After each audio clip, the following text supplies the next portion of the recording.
ఈ ఎంసెట్ లేదా ఎఫ్సెట్‌లో మంచి ర్యాంక్ రాని విద్యార్థులకు బెస్ట్ ఆల్టర్‌నేటివ్ సీఏ కోర్సులు అడ్మిషన్‌లు జరుగుతున్నవి.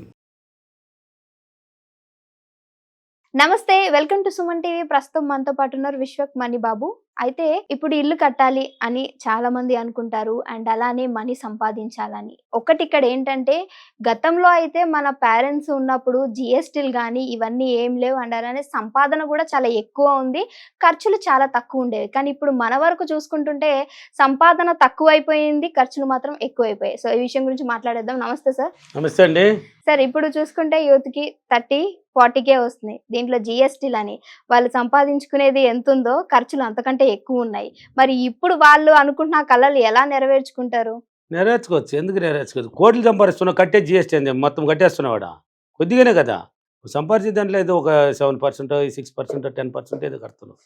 అదేం పెద్ద విషయం కాదండి. మన ఆదాయం పెరిగే కొద్దీ ఇక్కడ జీఎస్టీ కడతావు కాబట్టి హ్మ్. అదేం పెద్ద విషయం కాదు. సంపాదన లేనివాడు ఏం కట్టడు కదా! లేదు కదా! అందుకని ఆ జీఎస్టీ గురించి పక్కన పెట్టి మనం సంపాదిస్తే జీఎస్టీ కట్టాలి, మనం సంపాదిస్తే జీఎస్టీ కట్టాలి అనుకున్నామంటే సంపాదించలేవు. హ్మ్. సంపాదిస్తా జీఎస్టీ ఎన్నైనా కడతా, ఎన్ని కోట్లైనా కడతానని ఆలోచన నీలో మార్చాలి. కోట్లు వస్తూ ఉంటే జీఎస్టీ కట్టేది ఏం పెద్దదా? కాదండి. కోట్లు ఈ చక్కన వస్తూ ఉంటే ఇక్కడ పోయేది కొద్దిగానే కదా! ఇది లెక్కే లేదు కదా మనకి వచ్చేది. దాన్ని ఎందుకు ఆలోచిస్తున్నావు? జీఎస్టీని పక్కన పెట్టు. జీఎస్టీ అనేది ఈజీ.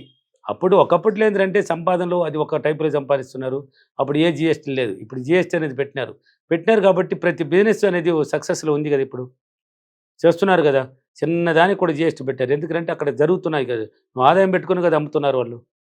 ఆదాయం పెట్టుకుని కదా అమ్ముతున్నారు. ఆదాయం లేకుంటే ఎవరు ఏ షాపు నడపడు.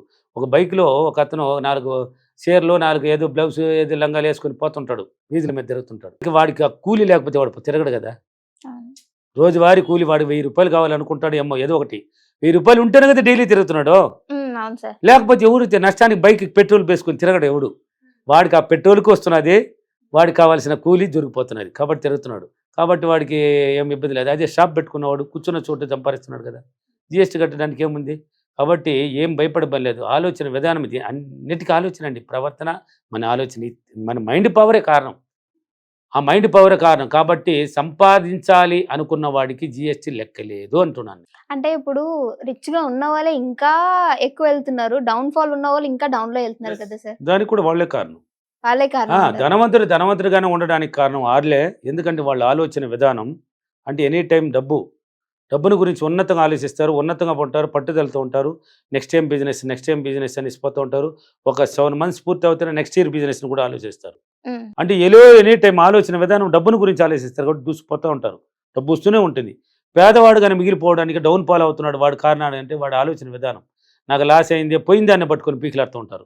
నాకు పోయిందే, ఇది ఎట్లా, ఈ అప్పు ఎట్లా, దీన్ని ఎట్లా కట్టగలను, దీన్ని ఎట్లా చేయగలను అనేసి ఆలోచిస్తారు కాబట్టి వాళ్ళని దించుతూనే ఉంటుంది. అంటే ఉన్నతం పోదనమాట. అందుకే ప్రతిరోజు మానవుడికి ఆలోచన ఉన్నతంగా ఉండాలి, తక్కువ ఉండకూడదు. ఆలోచన ఉన్నతంగా ఉన్నవాడికి మాత్రం అది అవకాశం ఉంటుంది. అందుకే ధనవంతుడిగానే పోతూనే ఉంటాడు. ఒకసారి డబ్బు చేరింది అనుకో, దాన్ని తెలివితో ఉపయోగిస్తే అది పడితేనే పోతూ ఉంటుంది. అంటే డబ్బు వస్తూనే ఉంటుంది అని చెప్తున్నాను. ఒకసారి డౌన్ ఫాల్ అయింది అనుకో, వాడి ఆలోచన విధానం డౌన్ అయిపోతుంది కాబట్టి వాడి తర్వాత మళ్ళీ వాడి దగ్గర డబ్బు రాదు. ఎందుకంటే పోయిన దాన్ని పట్టుకొని పీకిలాడతాడు. ఒకటి కావాలంటే ఒకటి వదులుకోవాలండి. ఒకటి కావాలంటే ఏం చేయాలి? ఒకటి వదిలేయాలి. నాకు 2 కావాలంటే పోయింది కావాలి, నాకు ఇది కావాలంటే రాదు. పోయిందాన్ని మర్చిపో, హ్మ్. వచ్చేదాన్ని పట్టుకొని పీకిలాడు. నెక్స్ట్ ఏం చేయాలని ఆలోచించడం పెట్టు. ఆటోమేటిక్గా వస్తుంది. అది పోయింది కూడా వచ్చేస్తుంది. ఇది సార్ ఒక రూ. 100 మనం ఇన్వెస్ట్‌మెంట్ పెట్టామంటే 100కి 200 అప్పయ్యాం. మరి ఇప్పుడు ఇంకొక బిజినెస్ చేయాలంటే ఎక్కడి నుంచి వచ్చుద్ది సార్? అదే నువ్వు అప్పు అయిపోయినావు. తెలియక అప్పు చేసేసినావు కదా! అవును. ఏం బిజినెస్ పెట్టాలని ఆలోచన విధానం సరిలేక ఏదో ఒకటి పెట్టినావు. ఏదో ఎవరు చెప్పిన మాట విన్నావు. ఏదో ఒకటి పెట్టి లాస్ అయినావు. దాన్ని ఎక్కడే ఉన్నాయి. లాస్ అయిన గురించి మర్చిపో. ఇప్పుడు కొత్తగా పెట్టాలి. అవును. డబ్బు ఉండాల్సిన అవసరం లేదు. ఏం పెట్టాలి నువ్వు? ఏమనేది ఆలోచన పడు. ప్రతిరోజు ఆలోచన విధానం అంటే నీ మైండ్ని వాడుకో అని చెప్తున్నాను. ఏం పెడితే నేను బాగుపడను. ఏంది చెడిపోకుండా వస్తువులు ఏమున్నాయి? చెడిపోయేది ఏంది ఏమున్నాయి? దీంట్లో చెడిపోకుండా ఉన్న వస్తువులు ఏది? డబ్బు ఉండాల్సిన అవసరం లేదు నీకు. నువ్వు ఆలోచన పెట్టు ఫస్ట్. ఆలోచన విధానాన్ని పెట్టి పదే కానీ దాని మీద దృష్టి పెట్టి ఆలోచన పెట్టినామంటే ఆ డ్రీమ్ అనేది ఒకటి ఏర్పరచుకున్నామంటే కలగనడం ఏదో ఒక రూపంలో అవకాశం నీ ముందుకు వస్తుంది. ఎవడో ఒకడు వస్తాడు నీకోసమైనా నీ ఇంటి తలుపు తడతాడు. ఎందుకు చెప్తున్నానంటే మీరు అడిగిన క్వశ్చన్కి ఆన్సరు ఒకటి కాదు, బోలెడు ఉన్నాయి. వాళ్ళు ఎలా పెట్టారనేది నా ఫీడ్బ్యాక్లో చూడొచ్చు మీరు. నా సిటీలో క్లాసులు ఉన్నాయి కదా, హైదరాబాద్, విజయవాడ, రాజమండ్రి, వైజాగ్, ఒంగోలు, భీమవరం, అనంతపూర్, కర్నూలు, తిరుపతి, బెంగళూరు. వాటిల్లో చూడండి ఏ ₹1 లేదు. వినేసి ఎలా పెట్టాడు? చనిపోవాలనుకున్నాడంట. నేను చనిపోవాలి అనుకున్నాను. ఈ విశ్వమణి బాబు వీడియోలు వచ్చి నాకు అప్పుని గురించే వీడియోలు తగలడం ఏంది, నేను పదే చూడడం ఏంది, దీన్ని పట్టుదలతో 3 నెలలు చేయడం ఏంది, నా మైండ్ని మార్చుకోవడం ఏంది, తర్వాత నాకు ఎలా వచ్చింది అనేది అతనే చెప్తున్నాడు. ఎలా వచ్చింది ఆయనకే తెలియదు ఇప్పుడు కూడా. ఆటోమేటిక్ వచ్చింది, బిజినెస్ పెట్టుకున్నాడు, చూసుకొని వెళ్ళినాడు, ఇచ్చే స్థాయికి వెళ్ళిపోయినాడు. చనిపోయింటే ఏమొచ్చి ఉంటుంది అంటే లాస్ అయినాడు. ఎందుకు చెప్తున్నాను, మీరు చెప్పినట్టు లాస్ అయిపోయినాడు అతను. 3 పార్ట్నర్లు వదిలేసి వెళ్ళిపోయినారు, అప్పులు కొరిగిపోయినాడు, 30 లక్షలు అప్పు కట్టాలి, కట్టలేని పరిస్థితి, ఇంకో సూసైడ్ అటెంప్ట్. ఇంకా అది కాదు మన జీవితం అని నా వీడియోలు పోయి అతన్ని కాపాడినాయి. అవతల ఎలా పెట్టుకున్నాడు, అదే బిజినెస్ పెట్టేసి నాకు చెప్పడానికి, ఫీడ్బ్యాక్ చెప్పడానికి వచ్చి క్లాసులో చెప్పేసిపోతున్నాడు. ఈయన వల్ల నేను ఇలా బాగుపడ్డాను, ఈయన లేకపోతే చనిపో ఉంటాను, ఈయన వీడియోలు నన్ను కాపాడింది, ఈరోజు ఇచ్చే స్థాయికి వెళ్ళిపోయాను. ఇప్పుడు కూడా నేను వేరే చోటుకు పోయేసి 5 లక్షలకి సరుకు తీసుకొచ్చి దింపేసి క్లాస్కి వచ్చాను అనేసి. ఎలా వచ్చిందంటే ఎలాగైనా వస్తుందండి. అవకాశాలు మన ముందుకి ఏదో ఒక రూపంలో సృష్టించబడతాయి, ఎవరినో ఒకటి పంపిస్తుంది. అంటే డివైనా? ఎస్, మన మైండ్ అండి అంటే ఆకర్షించబడుతుంది అని చెప్తున్నాను. ఎవరినో ఒకరిని తీసుకుంటుంది అది. అంటే మనం డైలీ పాజిటివ్గా ఉండడం వల్ల మనకు ఒక శక్తి ఏర్పడుతుంది. అంటే అది విశ్వశక్తి, అనంతం అన్నమాట. అక్కడ ఇప్పుడు సూర్యుడి పైన బలంగా కప్పబడి ఉంటుంది, ఆకాశం అంతా ఉంటుంది.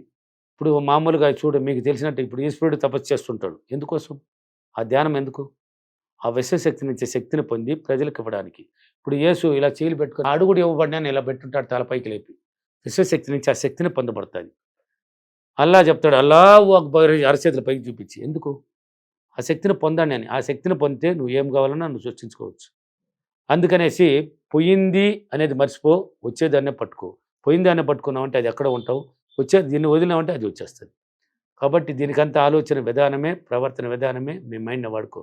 బిజినెస్ పెట్టాలనుకున్నామంటే అది ఎలా అనేది నీకొద్దు, ఎలాగైనా అని వాడుకో. దానికి అవకాశాలు ఏర్పడతాయి. ఎవరినో ఒకరిని పరిచయం చేయిస్తుంది, ఎవడి మూలంగానే నీకు డబ్బు వస్తుంది. అవతల పెట్టేస్తే వాళ్ళు కూడా సులభంగా ఇచ్చేస్తారు. దీనికన్నీ ఆధారాలు కూడా మీ దగ్గర ఉన్నాయి, ఓకే సార్. చూడొచ్చు. మొన్న ఎత్తుకో, వైజాగ్ ఫీడ్బ్యాక్ ఎత్తుకో, ఎంత అద్భుతంగా ఉన్నాయి చూడండి.